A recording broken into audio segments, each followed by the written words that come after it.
Alban et Hervé de Saint-Exupéry.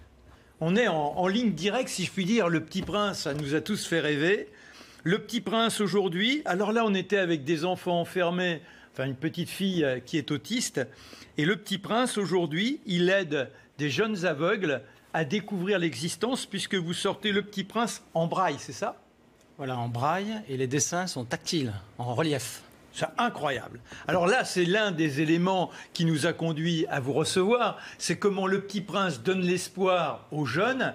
Et puis, il y a un événement cette année, c'est l'anniversaire, le 100e anniversaire de la création de la mythique ligne qui a révélé Mermoz, qui a révélé Saint-Exupéry. Il va y avoir un raid qui est là à la fin du mois, c'est ça ? Voilà, le raid Latécoère Aéropostale. Latécoère, c'est celui qui a eu cette idée du défi impossible à l'époque. Voilà, 60 avions décolleront de Toulouse vers Dakar pour transporter le courrier comme à l'époque et pour réaliser des actions en faveur des jeunes dans toutes les villes-étapes. Alors quand vous dites réaliser des actions avec les jeunes, c'est quelles actions? Alors des rencontres, des conférences, des baptêmes de l'air, ça c'est important, des ateliers d'écriture et ensuite des ateliers pédagogiques avec l'œuvre du Petit Prince en braille pour les enfants non-voyants. Alors là, c'était le rêve de Mermoz. Mermoz disait il faut que tous les enfants puissent rêver de l'aviation et qu'ils la pratiquent. Il en emmenait un maximum comme ça dans les baptêmes de l'air et vous êtes dans la ligne, si je puis dire. Voilà, exactement. Alors ce qui est formidable, c'est que vous savez, l'aviateur, il va tirer 80% des informations dont il a besoin pour piloter son avion de la vue. Alors un aviateur qui va s'engager pour les enfants et les personnes malvoyantes, cela a du sens. Alors, dans les photos que vous nous avez envoyées, il n'y a pas que les aveugles. Nombre de jeunes handicapés, vous leur offrez la possibilité de monter dans les avions. Ce ne sont pas les avions de l'époque, hein. Ce sont des petits coucounets en moins, mais pas les avions de l'époque. Alors, ce sont des avions modernes, bien évidemment, mais nous opérerons des baptêmes de l'air grâce à l'association Les Ailes du Petit Prince, qui amènera les enfants. Et les pilotes, les équipages du raid feront ces enfants lors des villes-étapes sur le raid. Et là, on voit un petit handicapé sur sa chaise et il va monter dans le cockpit. On a reçu Dorine aussi, qui elle-même a été victime d'un accident et qui est pilote. Alors vous êtes pilote aussi. Oui, je suis pilote aussi, oui. Alors, est-ce que le Petit Prince a joué un grand... Alors papa, il est pilote de chasse, hein. Oui, on rigole pas avec ces choses-là. Et vous, c'est papa qui vous a donné l'envie ou c'est le Petit Prince? C'est plutôt papa. C'est plutôt vrai papa. Disons que donc, j'ai vécu dans l'aéronautique toute ma vie. C'est vrai qu'au début, je m'y intéressais pas tellement. Et on est parti en voyage en Russie quand j'avais 13 ans. Et là, j'ai visité un musée. Et là, ça a été le déclic. Attendez, c'est incroyable. Vous êtes tous les deux, vous portez le nom de Saint-Exupéry. Tout ce qui est écrit sur Saint-Exupéry, Le Petit Prince, qui est l'un des livres les plus vendus au monde, et vous dites ce n'est qu'à 13 ans qu'il y a le déclic? Eh bien oui, justement, parce que les gens me pensaient que si je voulais devenir pilote, c'était parce que je m'appelais Saint-Exupéry. Et donc là, j'ai prouvé, et je prouve encore tous les jours, que je veux être pilote parce que c'est ma passion, et pas parce que je m'appelle Saint-Exupéry. Ça a un rapport, certes, mais c'est pas la seule chose qui m'a permis de prendre cette décision, quoi. Alors vous serez pilote, vous l'êtes déjà. Oui.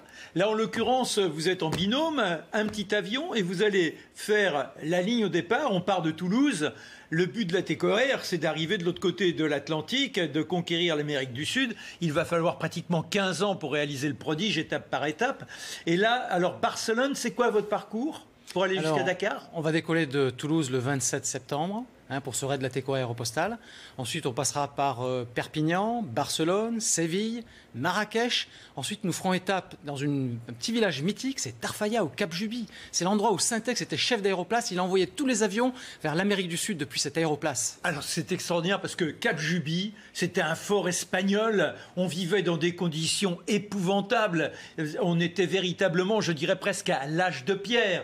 L'eau était saumâtre. Elle était livrée par bateau une fois par mois, ils n'avaient rien, mais ils étaient dépourvus de tout, et Saint-Exupéry va rester 1 an et demi à ce poste, et un jour il voit descendre d'un avion, il vient en relais, un grand personnage presque aussi grand que lui, avec sa touffe blonde, on dirait le Petit Prince, c'est Mermoz, et il va lui lire les premières lignes du livre qu'il est en train d'écrire. Voilà, c'est formidable. Le Petit Prince est né effectivement dans le désert. Il est né dans les vols que Saint-Ex a fait dans le désert. Et aujourd'hui, c'est devenu une œuvre internationale, l'œuvre la plus lue dans le monde après la Bible. Donc c'est le rayonnement de la culture française dans le monde entier grâce à ce Petit Prince. Et est-ce que vous avez l'impression que les enfants, quand on leur offre comme ça un livre, si on leur raconte Le Petit Prince, ça les motive d'autant plus? Alors, Le Petit Prince est un ensemble de secrets.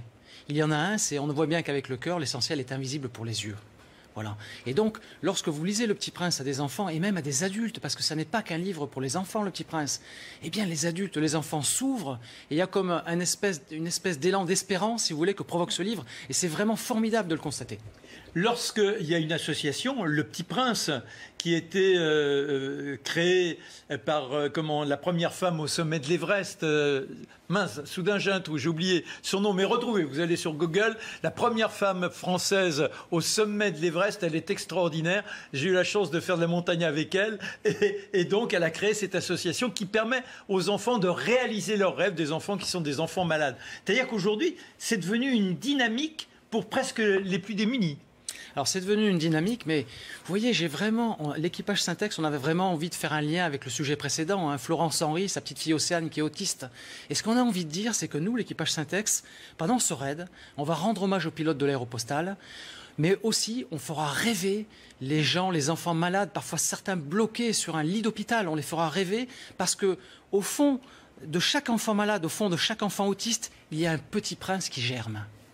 Lorsque vous êtes, vous, au contact de ce conte, vous le relisez à chaque fois de façon différente, il vous inspire. Si vous avez un petit coup de déprime, paf, vous prenez Le Petit Prince. Exact, oui, c'est vrai que la richesse de ce livre, c'est qu'à chaque fois qu'on le lit, on découvre quelque chose de nouveau.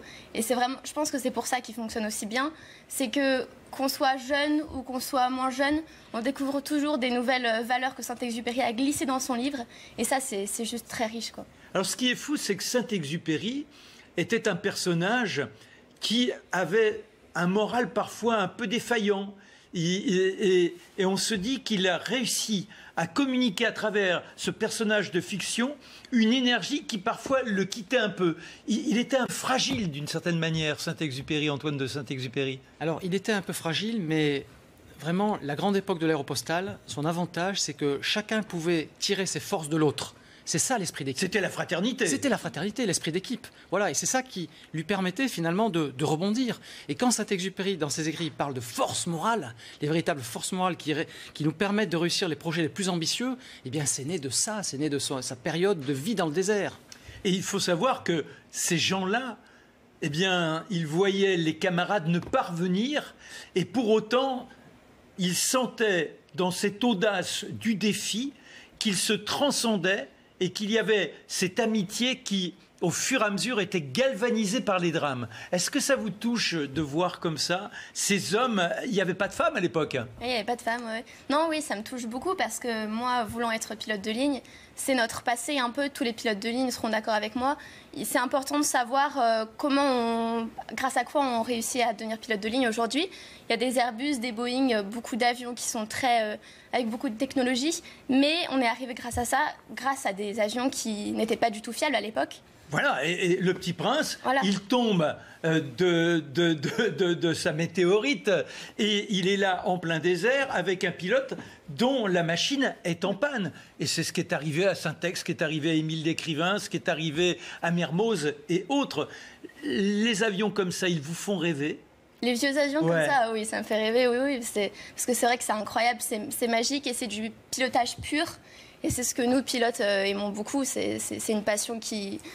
On peut que tomber amoureux de cette passion, quoi. C'est incroyable. Lorsqu'un jeune vient vous voir aujourd'hui, bon, votre fille, elle bénéficie de votre expérience, vous avez la chance de pouvoir l'aider à devenir pilote, mais le gamin qui naîtrait dans des conditions un peu plus difficiles socialement, comment on peut lui dire un jour tu seras quand même pilote? Alors Saint-Exupéry avait dit: fais de ta vie un rêve et de tes rêves une réalité. Voilà. Alors il existe beaucoup de programmes dans l'aviation civile ou militaire qui va s'occuper des jeunes de milieux social modestes pour leur permettre de devenir pilote ou même d'intégrer les 50, les 100 métiers de l'aéronautique. Par exemple, dans l'armée de l'air, nous avons un plan égalité des chances, qui va permettre d'attirer les jeunes pour leur dire: vous pouvez devenir pilote, croyez en votre destin, croyez en votre force, et nous serons vos parrains, nous allons vous aider. Et ça marche. Alors ça fait penser à la fameuse amitié qui existait entre Colneau, son mécanicien, et Mermoz. Et on s'aperçoit qu'effectivement, on n'est pas uniquement pilote, on est dans une famille. C'est la famille de l'air. Voilà, c'est l'esprit de famille. C'est l'esprit de famille sans lequel rien ne peut se faire, sans lequel on ne peut pas passer les aventures les plus difficiles. Parce que parfois, l'aéronautique, on va voler dans des contraintes extrêmes. Prenez par exemple l'exemple de Guillaumet, à l'époque, qui traverse la cordillère des Andes, qui tombe dans la montagne par moins 20, moins 30 degrés, et qui survit grâce à ses forces morales, grâce à cet esprit d'équipe. Il pense à sa famille, il pense aux autres camarades de l'Aéropostale. Et c'est ça qui va le sauver. C'est cet esprit d'équipe. Et ça vous est venu très tôt, disons, cette capacité à se transcender? Oui, ça, oui, très tôt par contre.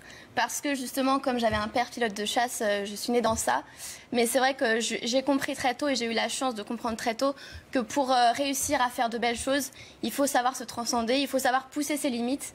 Et c'est ce que c'est ce qu'on a envie de dire justement au RAID, qu'il faut, à tous ces enfants, il faut qu'ils se transcendent, il faut qu'ils travaillent, et avec de la motivation et du travail, ils pourront réussir à faire ce qu'ils voudront. Est-ce que ça signifie aussi que vous imposez une sorte d'ascèse? Alors à votre âge, il y en a beaucoup, ils y vont du petit verre, ils y vont de la cigarette, vous interdisez tout ça? Non, pas du tout, non, pas du tout. Il y a un temps pour tout, je pense. Il y a un temps pour le travail, il y a un temps pour les amis, et le temps pour le travail, il ne faut pas l'oublier. C'est vrai qu'en ce moment, avec tous les réseaux sociaux, c'est un peu compliqué de se retrouver vraiment dans le travail. On a tendance un peu trop à aller sur Internet, etc. Mais c'est vrai que c'est important de travailler avec l'aide des nouvelles technologies, mais de travailler, ouais. La 16, voilà, vous pouvez arriver à 117 ans comme moi, ne jamais boire, ne jamais fumer, ça permet de se ragaillardir. Merci, le RAID à la fin du mois, le 27 septembre, vous viendrez à une autre occasion nous parler de tout ça. Nous vous suivrons bien évidemment. Le Petit Prince aux éditions Claude Garande, c'est pour les jeunes non-voyants. Grâce à ce Petit Prince qu'ils vont caresser, ils vont pouvoir s'imaginer la vie telle que nous avons le bonheur de la visiter au quotidien. Merci beaucoup, à très bientôt. Et nous, on se retrouve pour Ça s'est passé le lundi, comme d'habitude.